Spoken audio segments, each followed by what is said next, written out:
Hi, Chef. Hello, Very good evening, everyone. Chef. How are you? नमस्ते, कैसे हो chef? बढ़िया शेफ, आप बताएं कैसे हैं? So long. बहुत अच्छा हूँ chef, after long chef Bodoni, hi chef Bodoni, hello. Yeah, lots of people join with us. तो शेफ, यस शेफ. थोड़ा मैं आपके बारे में जानना चाहूंगा और जो हमारे साथ लोग हैं वो भी थोड़ा सा आपके बारे में आप बताएं थोड़ा. शेफ जैसे कि मैंने काफ़ी अर्ली ही करियर स्टार्ट किया था, मैं भी 1999 में. And there is a lots of experience in small hotels and eastern restaurant and luxury brand also. And इसके साथ साथ मैंने काफ़ी लंबी जर्नी देखी है. इंडियन कुजिन को मैं रिप्रेजेंट करता हूँ. साथ साथ इंडियन कुजिन को भी मैंने एक ट्विस्ट निकाला है कि जो मैं फ्यूजन में ज़्यादा भी ट्विस्ट करता हूँ. इंडियन के साथ रीजनल कुजिन से मैंने सब में अपने करियर निकाला है, जिसमें करी एंड ड्राई दोनों आता है. मैं हमेशा अपनी इंडियन कुजिन को ही बढ़ावा देता हूँ, बिकॉज ऑफ कि बहुत साल हो गया कि सिर्फ हमारी इंडियन कुजिन है, अभी जितना पॉपुलैरिटी मिलना चाहिए इंडियन कुजिन को नहीं मिल रहा है. Okay. तो ये मेरा करियर है. एंड साथ साथ में अभी मैं प्री ओपनिंग भी देख रहा हूँ. मेरे अपकमिंग प्रॉपर्टीज है, 7 प्रॉपर्टीज अपकमिंग है. एंड राइट नाउ मेरे पास 10 होटल्स है. इसका Okay, great. पूरा प्री ओपनिंग सेटअप सब कुछ हम लोग करते हैं. रिक्रूटमेंट, ट्रेनिंग, एसओपी सारी चीज सेट करते हैं सर. तो आज शेफ हमारा मुद्दा भी यही रहेगा, जो डिस्कशन रहेगा आपके साथ related to hotels opening. Because हमने बहुत सारे सेशन किए, सेशन में डिस्कशन रहा है कि हाँ कैसे काम होता है या क्या काम होता है, क्या चीज़ें देखनी चाहिए जो हमारी इंडस्ट्री में है, या फिर रेस्टोरेंट से रिलेटेड बातें नहीं हैं. तो आज हमारे पास टोनी शेफ हैं जिनसे हम डिस्कस करेंगे रिगार्डिंग होटल्स ओपनिंग्स कि क्या क्या चैलेंजेस आते हैं और आप इन चीज़ों को कैसे वो करते हैं, फेस करते हैं. Okay sir, first of all तो हम लोग जब प्री ओपनिंग करते हैं सर, तो एक लोकेशन डिसाइड करता है कि आपको चैलेंजेस क्या आएगा और आपकी स्ट्रेटेजी क्या है. राइट. अब मान लीजिए कि बहुत सारे रिमोट लोकेशंस होते हैं जहाँ पे हमें और हायरिंग करने के लिए भी बहुत बड़ा चैलेंज होता है. एंड उस से ना हम लोग क्या करते हैं कि हमारे बहुत सारे कॉलेजेस है जहाँ से होटल मैनेजमेंट कॉलेजेस है जहाँ से हम लोग बच्चे पास आउट होते हैं. हम लोग टाइप करते हैं, तो वहाँ से हम लोग बच्चे रिक्रूटमेंट करते हैं. ओके. बेसिकली जी. यस शेफ, हमें बोलते आपका आवाज नहीं. रहिए, बोलते रहिए आप. ओके, मुझे लगा आप कुछ क्वेश्चन पूछ रहे हैं. तो बेसिकली प्री ओपनिंग के लिए कि आपकी स्ट्रेटेजी क्या है, एंड स्ट्रेटेजी डिपेंड करता है कि लोकेशन क्या है. लोकेशन बहुत मस्ट इम्पोर्टेंट होता है, क्योंकि कुछ 2 टायर सिटीज होता है, कुछ 3 टायर सिटीज है, कुछ मेट्रो सिटीज है. वहाँ के अलग अलग स्टैंडर्ड होते हैं, अलग अलग एसओपी सेट करना पड़ती है सबके लिए. ठीक है. तो Right. वो हम लोग क्या करते हैं कि देखिए सारी SOP and strategy and market strategy, अपनी ब्रांडिंग, सारी चीज को हम लोग उसके अकॉर्डिंग सेट करते हैं. एक हमारी एसओपी ये है कि हमें ऐसे ही करना है, बट एक ये होता है सिचुएशन बेस्ड कि क्या सिचुएशन डिमांड है. मान लीजिए कि कुछ रिमोट एरिया है तो उसके लिए हमारी सिचुएशन अलग होती है, तो हम लोग वहाँ पे अलग एक स्ट्रेटेजी अप्लाई करते हैं. एंड मान लीजिए कि हमारे पास सिटी है तो वहाँ पे सब अननोन होते हैं, होटल ब्रांड क्या होता है, Right. क्या होता है. तो हम लोग इजीली आप सिटी में अपना ग्रिप बना सकते हैं. तो शेफ जैसे कि सबसे अपकमिंग मेरे फ्रेंड्स है काफी, शेफ गौरव बडोनी सब जुड़े हैं. सबको यही बोलना चाहूंगा कि सबसे पहले आपकी स्ट्रेटेजी बनाइए. Strategy according to situation, according to cities, according to आपका क्लाइंट टारगेट, उसके हिसाब से आप एक स्ट्रेटेजी बनाइए. Right. फिर उसी स्ट्रेटेजी काम कीजिए. राइट, ये बहुत जरूरी है कि according to the place, according to the city, according to the means like client, we can proceed our hotel opening और रेस्टोरेंट ओपनिंग और एनीथिंग, मेन्यू प्लानिंग उस हिसाब से ही होनी चाहिए. राइट. ये तो बहुत ही मतलब इम्पोर्टेंट वो रहता है, हमारे लिए टास्क रहता है। तो शेफ, जी जैसे शेफ। होटल की ओपनिंग होती है तो होटल और रेस्टोरेंट में मतलब आप मेरा मानना ये है कि होटल में एक रेस्टोरेंट होता है और एक रेस्टोरेंट बिल्कुल अलग होता है, जो एक लाइन है। अगर होटल के अंदर आप ओपन करें तो कम से कम 2-3 रेस्टोरेंट होंगे अंदर, उसमें बैंक्वेट भी होगा, उसमें रेस्टोरेंट भी होगा, उसमें कॉफी शॉप भी होगी, उसमें इवन स्काई मतलब ओपन टेरेस रूफ एक रेस्टोरेंट होगा। तो many many kitchens are there, so you have a big team in the kitchen, so how you will manage? Sir देखिए, क्या होता है कि बेसिकली मैंने इससे पहले स्टार्टिंग में आपको ब्रीफ किया था कि डिपेंड करता है कि क्या लोकेलिटी है उसकी, डिपेंड करता है कि हम अगर होटल्स का रेस्टोरेंट ओपन करते हैं सर, तो हमारी जो टारगेट होता है एक माइग्रेन लेबर के क्लाइंट्स लेके मिडिल क्लास, अपर क्लास से जो क्लीन क्राउड होता है, हम उसको भी दिमाग में रखते हुए हम लोग मेन्यू प्लानिंग करते हैं, सेटअप करते हैं एंड ऑल दोज थिंग्स कि रेस्टोरेंट की कटलरी, क्रकरी, डिजाइन, थीम, सब कुछ प्लान करते हैं। अगर हम सिर्फ रेस्टोरेंट करते हैं तो वहाँ पे क्या होता है कि जो एक्चुअल पैसे इन्वेस्ट स्पेंड करते हैं वैसे क्लाइंट आते हैं। उसके लिए हमें क्या करना होता है कि इजीली हम लोग मार्केट सर्वे करें, एक बार जियो मैप करें कि मार्केट में क्या डिमांड है फूड्स का। कि मान लीजिए कि हम अगर किसी भी सिटी में ओपन करते हैं तो मोस्टली क्या होता है कि कुछ नया ट्विस्ट चाहिए या फिर लोकल कुजीन को प्रमोट करना चाहते हैं वहाँ के लोग, तो हम लोग उस पर जियो करते हैं, ठीक है, उसको बोलते हैं स्ट्रेटजी एंड डेवलपमेंट। फिर उसके बाद हम लोग उसके अकॉर्डिंग करते हैं। तो डिफरेंट ये है कि रेस्टोरेंट में आपको स्ट्रेटेजी अलग बनानी होती है एंड होटल्स के लिए आपको स्ट्रेटेजी अलग बनानी होती है। बिल्कुल बिल्कुल।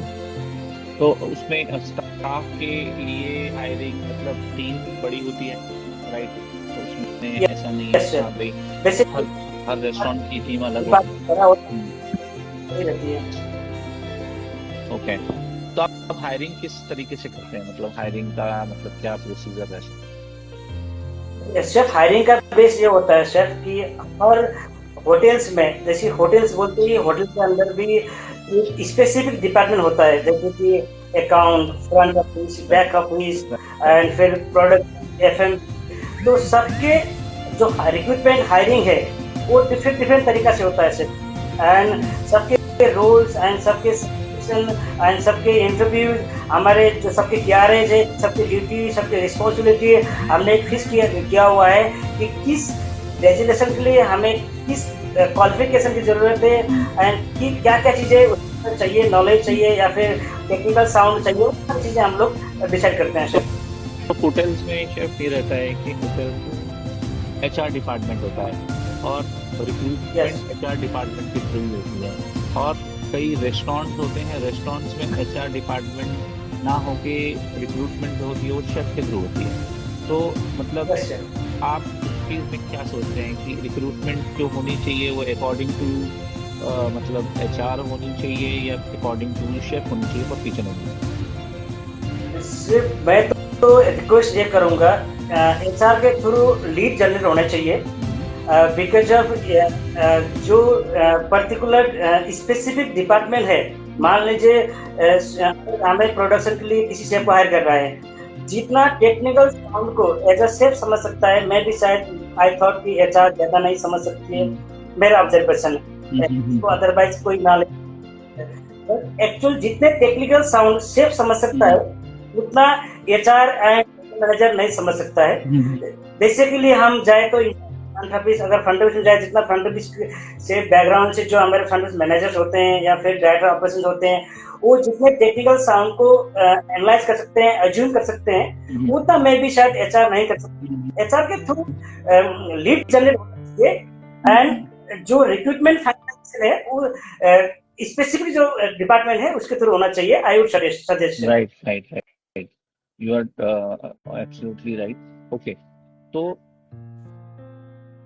जब होटल की रिक्रूटमेंट होती है, जैसे देखिए मैंने होटल और रेस्टोरेंट, क्लब्स, ब्रूरीज, अभी बहुत सारे मतलब एक्सपीरियंस हो गए हैं, बल्क किचन, तो मैंने हर जगह देखा आई नो कि वेरी हर वेल। आई हर जगह का मतलब सिस्टम बिल्कुल डिफरेंट रहता है। बल्क किचन में जब हम हायरिंग करते हैं there is a different kind of staff. Restaurant में हम करते हैं there is a different. Hotels में करते हैं टोटली डिफरेंट। तो मतलब एक होटल वाला जो स्टाफ है वो एक रेस्टोरेंट में काम करना पसंद नहीं करता, और एक जो रेस्टोरेंट का स्टाफ है वो होटल में काम करना पसंद नहीं करता। मतलब इसमें थोड़ा सा मेरे को हमेशा वो रहता है। शेफ अमित, मैं एक और चीज ऐड करना चाहूंगा। एक्चुअली मैं एक करना चाहूंगा शेफ कि जो होटल्स में शेफ या फिर एम्प्लॉय जब कर रहे हैं ना, उनका और रेस्टोरेंट का दोनों का डिफरेंट होता है हम्म, शेफ। होटल्स में गेस्ट स्पेंड करने के लिए आता है हम्म, और रेस्टोरेंट में गेस्ट इंजॉय करने के लिए जाता है। ठीक है, राइट। तो रेस्टोरेंट का कंसेप्ट ये होता है कि सिर्फ वो जो भी ऑर्डर कर रहे हैं उनको जल्दी मिल जाए। ठीक है, राइट। एंड होटल्स में जो लोग आते हैं उन लोग आते हैं कि रूम देखते हैं, फूड विजिट करते हैं, थोड़ा समझते हैं प्रोडक्टिविटी क्या है, फिर उसके अकॉर्डिंग उन लोग टाइम स्पेंड करने के लिए आते हैं। और रेस्टोरेंट में मनी करने आते हैं, तो उनको अब सेलिंग्स क्या होता है रेस्टोरेंट वाले ज्यादा पता होना चाहिए other than hotels. Right, you are right. तो जो होटल्स में एम्प्लॉय हैं उनको ऐसा नहीं बोलना चाहूंगा मैं कि आप रेस्टोरेंट में नहीं कर सकते हैं, कर सकते हैं, बट थोड़ा सा डिफिकल्टी होती है। उसके लिए इस तरह की उसका प्लानिंग, उसका मीडिया प्लस, उसका सारी चीजें डिफरेंट होता है, उसका सेटअप सब कुछ डिफरेंट होता है। एंड हम रेस्टोरेंट को होटल से कंपेयर करते हैं। रेस्टोरेंट का विजन ये होता है कि हम लोग जल्दी से जल्दी हमारी प्रोडक्ट को गेस्ट के पास पहुंचाए, डिलीवरी टाइमिंग जल्दी हो, फोकस करते हैं सर। ओके, तो सिर्फ जो होटल्स के मेन्यू होते हैं और जो रेस्टोरेंट्स के मेन्यू होते हैं उनमें भी मैंने मतलब डिफरेंशियस देखा है। तो होटल के मेन्यू में और जी रेस्टोरेंट के मेन्यू बनाने के स्टाइल में भी डिफरेंट आता है। तो आप उसको आप कैसे काउंट को करेंगे, मतलब डिस्क्राइब करेंगे? देखिए, बेसिकली होटल्स में क्या होता है ना सर, होटल्स में एक एज क्राइटेरिया नहीं होता है कि किस एज के लोग क्लाइंट आपके पास आते हैं। ठीक है, बच्चे भी आ सकते हम्म, हैं, सीनियर सिटीजन भी आ सकते हैं, राइट, जी। एंड यूथ भी आ सकता है। ठीक है, हम्म, तो उसके अकॉर्डिंग मेनू में सारे वेराइटीज होना चाहिए, non spicy, spicy, fried, deep fried, सब कुछ होना चाहिए। एंड रेस्टोरेंट में क्या होता है सर, मोस्ट यूथ जाता है। ठीक है, यूथ से उसके मेन्यू प्लानिंग ऐसा होता है कि अभी मान लीजिए कि मार्केट में यूथ ज्यादा डिमांडिंग क्या है, हम लोग उसके अकॉर्डिंग की जो मार्केट में यूथ को डिमांड है जिस चीज का, हम लोग उसका मेन्यू प्रिपेयर करते हैं। और हम लोग जिस हम लोग रेस्टोरेंट ओपन करते हैं उसमें मुझे लगता है शेफ कि पहले जाके जियो मैप करना चाहिए, मार्केट सर्वे करना चाहिए कि वहाँ पे किसी का डिमांड है या किसी का डिमांड नहीं है, उसके अकॉर्डिंग मेन्यू बनाना चाहिए शेफ। राइट। सिर्फ जैसे हम दोनों ने मतलब होटल्स में काम किया है और साथ में भी काम किया है, बैंगलोर में भी आर जी वर्किंग टुगेदर।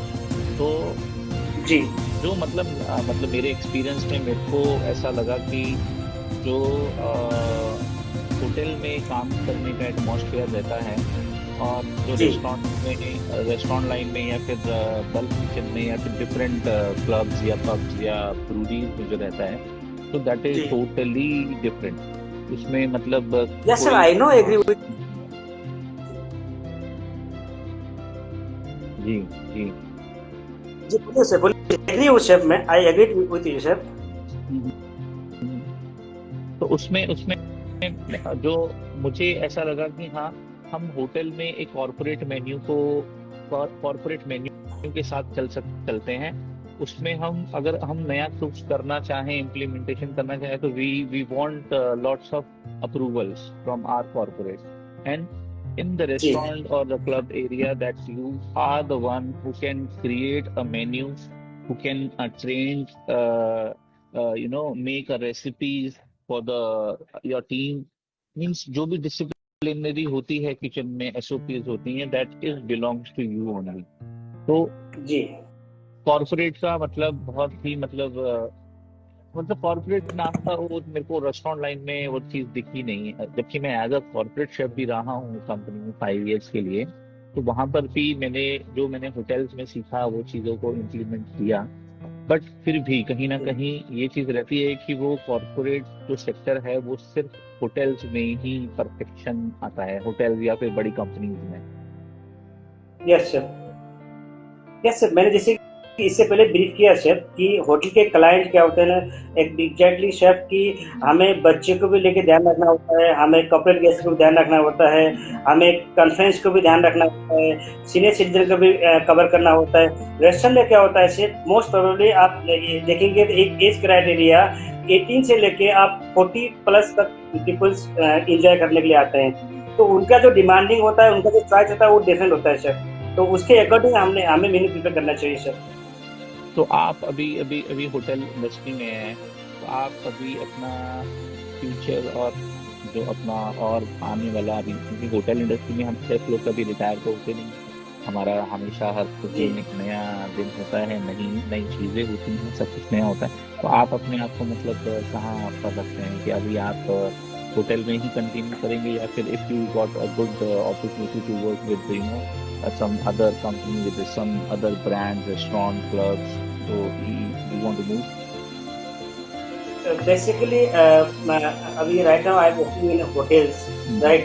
तो इसके अंदर भी बार है, we have a bar, we have veg and non veg countries and we have lawn, मेरे पास सब कुछ है। राइट। ठीक है। तो सिर्फ ऐसा कोई जरूरी नहीं होता है कि एज अ शेफ को कि रेस्टोरेंट में ही करना चाहिए, या फिर लॉन्च में करना चाहिए, या फिर पब में करना चाहिए, या फिर होटल्स में करना चाहिए, या रिजॉर्ट में करना चाहिए। ऐसा कुछ नहीं है। आपका जो जॉब के प्रति आपकी जो डेडिकेशन है, आप उसको दीजिए एंड उसको आप 100% दीजिए, 200% दीजिए, और तब आपकी करियर में ग्रोथ होगा। मेरे को ऐसा लगता है शेफ। और मैं मेरा हमेशा मेरे शेफ को यही रिक्वेस्ट करता हूँ कि आप लोग ये मत देखिए कि रिजल्ट कब आएगा, ये देखिए कि आप कितने डेडिकेशन दे रहे हैं आप कंपनी की, फिर किसी भी चीजों के लिए, अपने प्रोडक्ट के लिए, तो उससे फोकस चाहिए सर।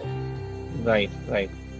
तो शेफ आप कुछ मतलब, और जैसे हमारे भी इंडस्ट्री में बच्चे हैं जो अभी एंटर कर रहे हैं होटल इंडस्ट्री में, या फिर join as a chef join होते हैं इंडस्ट्री में आके, तो उनके लिए आप कुछ सजेशन देना चाहेंगे? इधर they are working with restaurant industry, stand alone industry, या फिर hotel industry? I would suggest कि किसी भी इंडस्ट्री में जाने से आते हैं तो वो पहले अपना बेस रेडी करें, एंड अपना बेस मीन्स वो अपने आप को डिसाइड करें, मेंटली प्रिपेयर हो जाए कि मुझे किस इंडस्ट्री में जाना है या फिर किस पे जाना है। बेसिक चीज़ें रेडी करें कि अपना जो जैसे हम किसी भी बिल्डिंग को बनाते हैं तो हम लोग पहले बेस डिसाइड करते हैं कि बेस अगर स्ट्रॉन्ग होता है शेफ, तो आप कितने भी के ऊपर बिल्डिंग्स बना सकते हैं, राइट। वैसे जो भी अब शेफ्स हैं जो इंडस्ट्री में अपकमिंग करना चाहते हैं, ज्वाइन करना चाहते हैं, तो उनके लिए मेरा एक यही सजेशन है कि आप जल्दीबाजी ना करें, थोड़ा सा पेशेंस रखें, बेसिक चीज़ों में आप क्लियर करें, एंड आपको डेडिकेशन तो करना होगा, एंड हार्ड वर्क तो मस्ट इम्पोर्टेंट है। अगर आप देंगे शेफ, अगर आप चाहेंगे कि मैं हार्ड वर्क नहीं करूंगा तो पॉसिबल नहीं है शेफ के लिए। तो बिल्कुल बिल्कुल ये बात तो है, और आज के टाइम में ऐसा है कि it's very difficult to teach someone to कि ऐसे होता है, ये ऐसे होता है। आजकल की जनरेशन में जो अभी ऐड हो रहे हैं, हमारे साथ बच्चे आ रहे हैं, उनको समझाना, उनको बोलना, उनको मतलब कोई भी सही चीज बताना, इट्स वेरी डिफिकल्ट। क्या है सर, दे आर एक्सपेक्टिंग कि अर्ली सक्सेस, सर सक्सेस होना इतना इजी नहीं है सर। अर्ली सक्सेस नहीं मिलेगा, आपको थोड़ा टाइम देना पड़ेगा, इससे आपको जानना। राइट, ये बात तो बिल्कुल आपने सही बोली कि अर्ली सक्सेस होता ही नहीं है, कहीं पे है ही नहीं, ये वर्ड ही नहीं है। हमने अपनी इतने मतलब 14-15 साल हो गए, अर्ली सक्सेस तो हमने भी नहीं देखा है। ठीक है, करना तो पड़ा ही है। और अगर ऐसा हम सोचते कि हाँ भाई बैठने का नौकरी है और बैठ जाओ, तो मुझे लगता है कि 5 साल पहले ही हम लोग कैबिन में बैठ गए होते, जो मतलब मेरे हिसाब से मैं था। तो 5 साल नहीं, सॉरी 5 ईयर तो मैंने बहुत कम बोल दिया। We are working together on in 2017, right? 17 में थे हम।2017 हाँ 17 में, मतलब हाँ, बैंगलोर में कैबिन मिल गया था, तो अगर हमने सोचा होता कि नहीं यार अभी कैबिन में ही बैठने वाली नौकरी चाहिए, तो that we are set up there, और उसी हिसाब से बैठ सिर्फ जाते हैं। exactly अगर मैं आपको बताऊं तो I was executive chef in 2013। 13, okay, great. तो आप देखिए अगर कैबिन में बैठना होता शेफ, हम्म, और कैबिन में बैठा होता शायद आज मैं इस स्टेज पे इस नहीं होता स्टेज पे शेफ। नहीं होते, ठीक है, राइट राइट। बच्चों को प्रैक्टिकल चीजें सिखाते हैं। थ्योरी डिफरेंट है, प्रैक्टिकल डिफरेंट है। थ्योरी के अकॉर्डिंग अगर हम चलते हैं से तो प्रैक्टिकली चीजें नहीं होता है मैच, बिकॉज जब क्योंकि हर सिटी का क्लाइमेट, हर सिटी में रॉ मटेरियल्स डिफरेंट होता है, राइट इवन की वाटर कंटेंट होता है सर। तो राइट। आप थ्योरी पे इतना फोकस तो कंपेयर टू प्रैक्टिकल, तो आपको प्रैक्टिकल होने के लिए आपको ग्राउंड पे जाना ही होगा सर। बिल्कुल बिल्कुल बिल्कुल, हमें ग्राउंड पे उतरना ही पड़ता है अगर हमें अपनी टीम को सक्सेस बनाना है, और अपने एक रेस्टोरेंट या होटल या किसी को भी, तो एग्जीक्यूटिव का बहुत ही बड़ा रोल रहता है, और as a service department team का बहुत बड़ा रोल रहता है। और ये अगर दोनों टुगेदर मिलके एज अ फ्रेंड काम करें, not like a Tom and Jerry, अगर यस मिलके काम करें तो that it will be on only success. Chef sir chef actual क्या है, फूड ना बहुत इजी है कि शेफ के लिए बोलते हैं कि मैंने एक आज डिश बना दिया, बट वो आपका डिश कोई गेस्ट का दे भी हो सकता है शेफ, राइट। राइट तो आपका खाना ऐसा होना चाहिए शेफ कि गेस्ट खाए, घर जाए, नेक्स्ट डे तक भी गेस्ट आपको याद करेगा मैंने क्या डिश खाया था, तो मुझे इतना relax and freely mind feel हो रहा है, उसका इसका स्टमक हैवी नहीं हो रहा है। राइट। तो ये सब चीजें सिर्फ नॉलेज है जो एक ही दिन में नहीं आता है, वो day by day step chef, हर जो न्यू अपकमिंग शेफ है उनको थोड़ा टाइम स्पेंड करना होगा इन चीजों में, उसके बाद ही उन लोग इस कि गेस्ट को थॉट को देखें, उसका हेल्थ के बारे में पढ़े कि हम फूड कंज्यूम कर रहे हैं तो उसका रिएक्शन और रिएक्ट क्या होना चाहिए, उसका बेनिफिट क्या होना चाहिए, उस चीज में टाइम लगता है सर, थोड़ा सा पेशेंस चाहिए इसलिए। बिल्कुल बिल्कुल बिल्कुल। तो शेफ, ये रहा हमारा डिस्कशन आज का, जो होटल से रिलेटेड था, जैसे प्री ओपनिंग चैलेंजेस और सारा मतलब स्टाफिंग, मतलब होटल की स्टाफिंग और रेस्टोरेंट की staffing, comparison with restaurant line and the hotel line. Yes. तो आपका इंटरनेशनली एक्सपीरियंस है, आपका कुछ एक्सपीरियंस आप शो करेंगे या बताएंगे कैसा रहा उस टाइम पे और अभी इंडिया में कैसा है? देखिए बेसिकली अगर आप आउट ऑफ कंट्री की बात करें सर, तो आउट ऑफ कंट्री का जो फूड प्रेजेंटेशन है वो डिफरेंट है और इंडिया का डिफरेंट है, एंड जो आपके क्लाइंट डिफरेंट है। आपको मैंने इससे पहले ही फर्स्ट और बोला था कि आप सबसे पहले किसी भी होटल्स या रेस्टोरेंट ओपन करते हैं, आप मार्केट में जाइए, जो मैप कीजिए, मार्केट को स्ट्रेटेजी में लाइए, मार्केट देखिए कि मार्केट क्या है, तो उसके अकॉर्डिंग से अगर हम देखते हैं आउट ऑफ कंट्री में बहुत सारे कंट्री है जहाँ पे इंडियन फूड का बहुत ज्यादा डिमांड है, एंड बहुत सारे कंट्रीज में बॉयल्ड फूड का डिमांड है, बहुत सारे कंट्रीज में प्रिजर्वेटिव फूड ज्यादा खाते हैं, फ्रोजन फूड ज्यादा लोग लाइक करते हैं, राइट। बट हमारे अभी भी मैं तो यही बोलना चाहूंगा सिर्फ कि हम लोग अभी भी ज्यादा प्रिजर्वेटिव यूज नहीं करते हैं किचन में, हम लोग अभी भी रॉ मटेरियल्स, वेजिटेबल्स, इवन की होममेड सॉस हम लोग खुद ही बनाते हैं। तो मैं आप बहुत सेफ है, आप अगर फूड कंज्यूम कर रहे हैं तो यहाँ पे कोई भी चीज प्रिजर्वेटिव नहीं है। बिल्कुल बिल्कुल, इंडिया में ये चीज बहुत अच्छी है कि हाँ, हमें फ्रोजन से बेटर हमें फ्रेश चीजों को यूज करने का बहुत अच्छा मौका मिलता है, ये चीज तो है। बहुत सारे शेफ लोग होममेड सॉस बनाते हैं। बिल्कुल, मैं अभी तक होममेड सॉस ही बनाता हूँ अगर मेरे को बनानी है। जैसे लोग डेमी ग्लेज भी यूज करते हैं, but we are not using demi glaze, you know, good. तो शेफ, ये था आज हमारा मतलब एक 30 मिनट का, मेरा हमेशा रहता है वीक में एक बारी या दो बारी, जैसे जिस हिसाब से शेफ्स का टाइम मिल जाता है। मुझे टाइम दिया आपने, एंड मेरा जो 25 इयर्स का जो एक्सपीरियंस है वो छोटा सा एक्सपीरियंस है 26 ईयर का, उसका छोटा सा शेयर करने के लिए आपने मुझे किया, उसके लिए थैंक्स। एंड हम तो एक दूसरे को जानते हैं ऑलरेडी, हम लोग साथ में काम कर चुके हैं, जी जी तो काफी सारे इसमें लोग भी जुड़े हुए हैं, एंड सबके लिए thank you very much sir. तो आज का सेशन आपके साथ हमारा बहुत अच्छा रहा। Definitely will do one day again, थोड़ा और एक Sure. अलग डिस्कशन के साथ। तो अभी आप वैसे ही बिजी हैं वैसे- आजकल, ओपनिंग वैसे ही बिजी है, मेरे को आपका टाइम नहीं मिल रहा था, बड़ी मुश्किल से आपने आधा घंटा निकाला है, तो thank you very much for, thank you invite किया। एंड अब हमने लंबे समय के बाद 2017 के बाद फिर वापस में एक ही स्किल में हम लोग एटलीस्ट साथ में जॉब में तो डिस्कशन कर रहे हैं, हेल्थी डिस्कशन। राइट, उनके लिए बिगनर्स है, उनके लिए मुझे लगता है काफी हेल्पफुल रहेगा। Right, thank you very much sir. Thank you and thanks everyone, जितने भी लोग आए हैं लाइन पे, thank you everyone, thank you. नमस्ते।